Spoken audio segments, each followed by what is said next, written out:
Good morning. I guess it is morning. Maybe it's evening when you listen to this. I don't know. It's morning for me, and I'm recording. So it is chapter 24. We're getting there. Slowly but surely, we are getting there. Let me find it in my book. Sorry, it's taking just a moment. All right. 24. Here we go. On page 212. So please join me there. As George flew through space, he just managed to hold on to Eric's hand. Eric hauled him onto the rock, sitting him down beside him. Behind them, the doorway back into Eric's library vanished. George, are you crazy? If I hadn't caught your hand, you could have been lost in space forever, said Eric, sounding furious all over again. But, said George, silence. I'm sending you back now. No, shouted George. Listen to me. This is really important. What is it? Said Eric, suddenly aware that there was something very wrong in George's voice. What is it, George? You have to come back with me, babbled George. I'm really, really sorry, and it's all my fault. But I told my teacher from school about Cosmos. I told Dr. Reaper, and then he sent you the letter about the planet. Before Eric could say anything, George rushed on. And this morning, he asked me if you disappeared. He did. It's true. It's a trick, Eric. He's out to get you.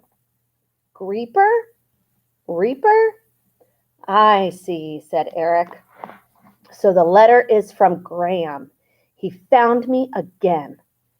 Graham? Asked George, astonished. Yes, Graham Reaper, Eric replied calmly. We used to call him Grim.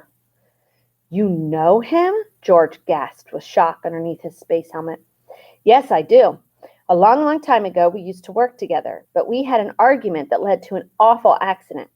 Reaper got very badly burned, and after that, he went off on his own. We stopped him being a member of the order in the end because we were so worried about what he might do. But do you know what he sent me in the letter? Yeah, said George. Remembering how Eric left without saying goodbye. Just another planet. Just another planet? George, you must be joking. The planet Graham told me about is the one where humans could live. I've been looking for such a place for ages, and there it is. Pointing towards two little dots in front of him, one big and bright, the other smaller and less bright, Eric added, It's right there. The big bright dot there is a star, and the smaller dot is the planet where we're headed for. It doesn't actually shine on its own. It just reflects the light of its star, like the moon reflects the light of the sun at night. But Reaper is horrible, objected George, who really couldn't understand why Eric and Cosmos always had to be lecturing mode in times of danger. He would never have given you the coordinates of the planet just like that. There must be a trick. Oh, come on, George, said Eric. You know that I can get Cosmos to open up the portal and take us home again anytime I want. We're quite safe.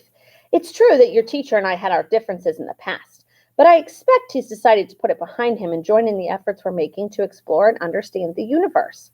And I have installed new antennae on our helmets.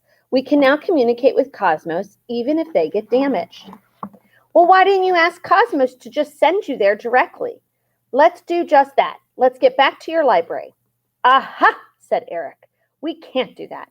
Cosmos doesn't know what lies ahead of us, and that's my job, to go where computers cannot. After I've been somewhere new, then we can use Cosmos to go there again, like you just did to find me here. But the first trip, I always need to do it myself. Are you sure it's safe? Asked George. Positive, said Eric confidently. George and Eric fell silent for a few moments, and George started to feel a bit better. He managed to stop thinking about Creeper and looked around him to see where he was. In all his eagerness to warn Eric, he had quite forgotten he was on a rock in outer space. To be fair to Eric, everything around them seemed calm. They could see clearly in all directions, and the star with its planet was growing bigger and bigger as their rock approached it. But then something started to go wrong with the path of the rock. Just as George's comet had changed directions when it flew past the giant planets and the Earth, their rock seemed to be switching course. But this time, there didn't seem to be any planets around them. The rock was now heading in a completely different direction, away from the distant planet Eric so much wanted to see. "What's going on?" George asked Eric. "I'm not sure," replied Eric. "Look around and let me know if you see any place in the sky where there is no star. And Cosmos, open the portal just in case." Cosmos didn't seem to have heard Eric's request since no portal appeared nearby.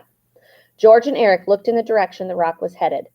Everywhere, all around them, were stars, except for an area on their right, where there was a small patch of sky containing no stars, which was becoming larger and larger all the time. "Over there," George said to Eric, pointing towards the growing dark patch. The stars around it were moving in a very strange way, as if space itself were being distorted by it. "Oh no!" shouted Eric. "Cosmos, open the portal now! Now!" But no portal appeared. "What is it?" asked George, who was becoming scared. The dark area now covered more than half of the space that they were looking at, and all the stars they could see outside it were moving erratically, even though they were far behind it. "Cosmos!" shouted Eric once more. "Trying," Cosmos replied in a very faint voice, but nothing happened. George's mind was starting to spin. In front of them, the dark area was becoming enormous. All the space around George and Eric was warped, and some dark patches started to appear to their left and right. George could no longer tell up from down or right from left. All he knew for sure was that the dark patch was getting bigger and bigger from all sides, as if it wanted to eat them up. "Cosmos, hurry!" Eric yelled. A faint doorway started to appear in front of them. Eric grabbed George by the belt of his spacesuit and threw him toward it. As he flew through, George saw Eric trying to reach it too. He was shouting something, but his voice was distorted and it was hard to make sense of it. Just before landing on Eric's library floor, just before the portal door shut and the view of outer space disappeared, George saw the dark patch engulf Eric entirely. It was only then that he understood what Eric had been saying. "Find my new book!" Eric had shouted. "Find my book on black holes!" And that's the end of chapter 24. Make sure you take time to look through those pictures and read all of the captions. There's all different areas of the moons, of Jupiter, talking about Jupiter, Mars, what Mars looks like on Mars, and the solar system. And we'll get back to 25 and 26 in just a few minutes.